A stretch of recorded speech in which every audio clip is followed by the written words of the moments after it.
Imana ishimwe, ndabasuhuza mwese aho muherereye. Reka tuganire ijambo ry'uyu munsi rivuga ngo dusige isi n'ibyayo. Dusige isi n'ibyayo. Ibigize isi bitanezeza Imana tubisige.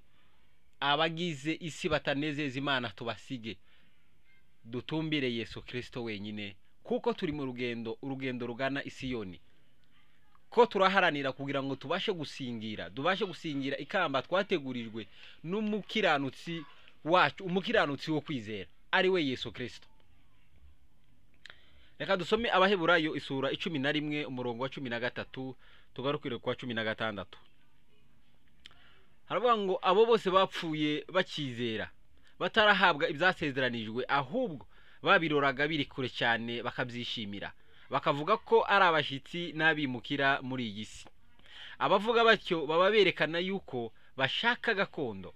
Iyo baba barakumbuye iyo bavuyemo, baba barabonye uburyo bwo gusubirayo.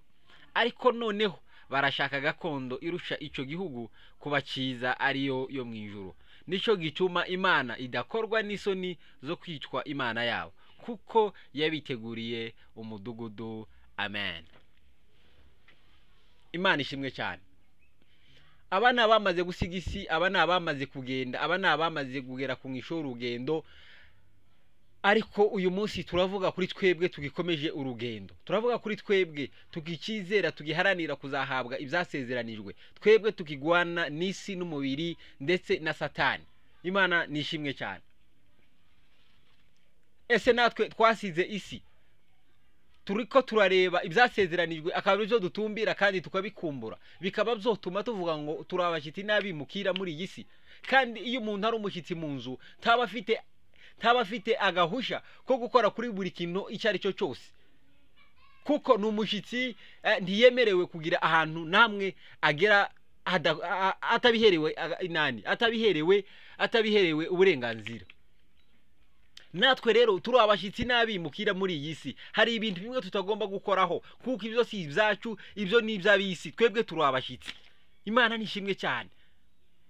Ikibabaje nuko udusanga twarigize ni bene si, twarigize abasangwa, twarigize abatura butaka, bigatuma twinjiraho tutakagombye kwinjira, bigatuma dukora kubyo tutakagombye gukora, kuko isi twamaze kuyimatiraho, isi twamaze kuyifata tuyigundira, twigira ngo turabisi. Titwamenye kuko turabijuru, duhaye tugana kugira ngo dusingire ibyasezeranijwe, dukumbure gakondo, dukumbure igihugu kiruta ibindi bihugu kuba byiza. Igihugu hataba kurira, igihugu hataba kwicuza, igihugu hataba kurwara, igihugu hataba kugirirwa nabi, igihugu abatuye muri icyo gihugu baguwe neza.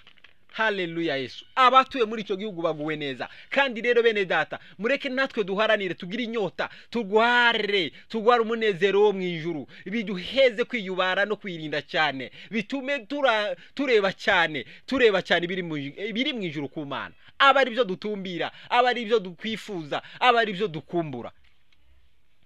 Nawe mwene data, waba ukumbuye ijuru, waba ukumbuye kiriya gihugu wawujamo, abagikumbuye dore ibimenyetso bibagaragaza. Bagaragazwa no kwicisha bugufi, bagaragazwa n'urukundo, bagaragazwa no kudasamara, bagaragazwa no gushaka Uwiteka imisi yose.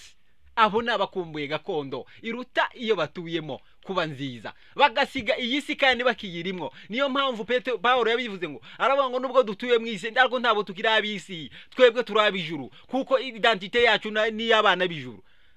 Kubaho kwacu dutuye nk'abatuye mu ijuru. Imigenderanire yacu dufite imigenderanire gusa n'abantu batuye mu ijuru.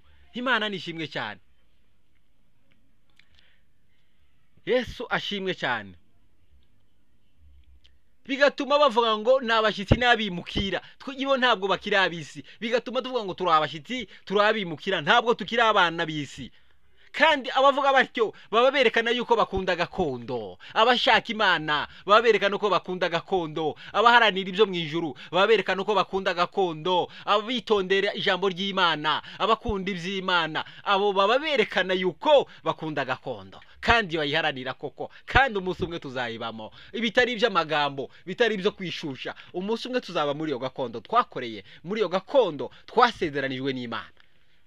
Yesu ashimwe cyane. Arongera arabivuga neza ku murongo w'iwa 16. Aravuga ngo ariko noneho iyo baza gushaka gakondo, Bwana Yesu asifiwe sana. iyo baba barakumbuye, iyo bavuyemo baba barabonye uburyo bwo gusubirayo. Aho ni ku murongo wa 15. iyo baza gukumbura, iyo bavuyemo baba barabonye uburyo bwo gusubirayo. Abo ni abamaramaje mu gukurikira Yesu Kristo. Abo ni abamaramaje, abo ni abahagurutse bagiye badafite kandi guhindukira. Abo ni abareba Yesu Kristo nk'umwami n'umukiza. Abo ni abakumbuye gakondo, ubuzima bwabo bakabaho kabari mu ijuru. Ubuzima bwabo bakabaho nk'abari mu ijuru ku Mana, bigatuma rero biyubara bagakora ibyo gukiranuka. Iyo baza gukumbura iyi gakondo, iyo baza gukumbura gakondo yabo bavuyeyo, baba barabonye uburyo bwo gusubirayo.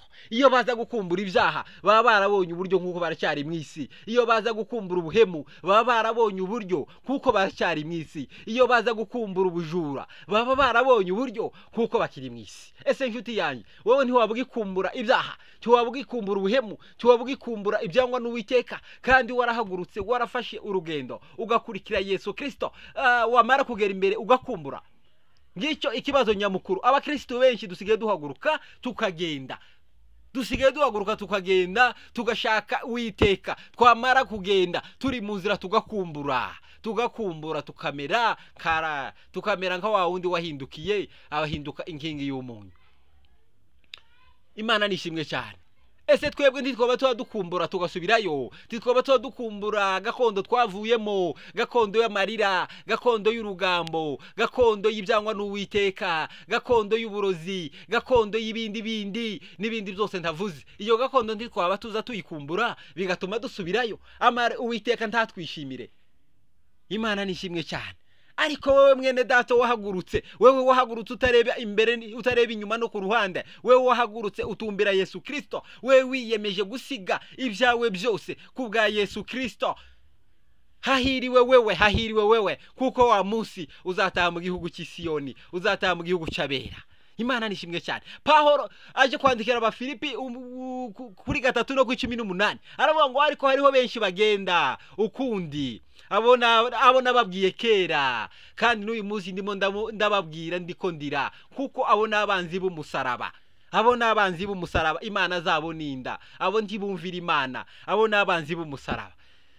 Agahorero ku bantu bigize abanzi b'umusaraba. Iby'Imana ntibakibibwibwa, iby'Imana barabihinyura, iby'Imana babihindura nk'ibidakwiye. Ariko kiza kinezeza nuko yongeye arabivuga hepfo, aravuga ngo ariko twebwe iwacu ni mu ijuru, aho niho dutegereje umukiza ko azava, akaza guhindura iyi mibiri yacu yo gukishwa bugufi, akayishushanya n'ubwiza bwiwe. Haleluya. Agayishushanya n'ubwiza bwiwe. Twebwe abemeye gusiga isi n'ibyayo, twebwe abemeye kutarangara, twebwe abemeye gusiga urugambo, twebwe abemeye gusiga ibyangwa n'Uwiteka, ibyo kamere yacu yifuza. Iwacu ni mu ijuru, aho niho umukiza wacu azava, agahindura imibiri yacu ishishwa bugufi. Imana nishimwe cyane. Kandi Imana ngo ntizigira isoni ngo zo kwitwa Imana yabo. Ese mwene data, Imana ntizigira isoni zo kwitwa Imana yawe? Imana ntizigira isoni zo kwitwa Imana yawe, ikavuga ngo ndore uwo naremye kandi ndore uteye kuko umutima wanje wifuza. Cyangwa nawe waba warahindutse umwanzi w'umusaraba utabizi, usenga kandi uba mu isengero, usenga kandi ubarizwa mu maministeri, ariko nyamara uri umwanzi w'umusaraba. Ngo ariko abo ngo ibihembo byabo ngo no kurimbuka. Ariko twebwe ntiduteze kurimbuka, twebwe twemeye gukurikira Yesu Kristo, twebwe twemeye kuba abana b'Imana, twebwe twemeye gusiga isi, twebwe tutagikumbura iby'isi. Igihugu cyacu ni mu ijuru, aho niho tuzaje kuba iteka ryose, aho niho tuzaje kuba iteka ryose. Kandi Imana ntikigira isoni ngo zo kwitwa Imana yacu, kuko twasize byose tuyiharira ubugingo bwacu. Rero bene data, mureke dukomeze duharanire kuba mu ijuru, mureke dukomeze duharanire igihugu kiruta ikindi gihugu, igihugu tuzaje kubamo tutakirira, igihugu tuzaje kubamo tutakiciganyira, igihugu tuzaje kubamo tutagisabiriza, igihugu tuzaje kubamo tutakirwara, igihugu tuzaje kubamo dutuje, igihugu tuzaje kubamo turirimba indirimbo y'umwana w'intama w'Imana. Haleluya, haleluya, haleluya. Mwene data, nawe Imana yaba itakigira isoni zo kwitwa Imana yawe? Witekereze urebe nimba Imana itakigira isoni zo kwitwa Imana yawe. Rero ijambo ry'Imana rije rivuga ngo dumaramaze dusige isi n'ibyayo, dutumbire Yesu Kristo, kuko igihe ko kiragenda, iminsi kiragenda yegera, tuzinjire mu gihugu twasezeranirwe. Rero bene data, ijambo ry'Imana ry'uyu munsi dusige isi n'ibyayo dukurikira Uwiteka. Rero ijambo ry'Imana ribafashe kandi ribagirire neza, buri wese yitekerezeho kandi yibaze. Amen.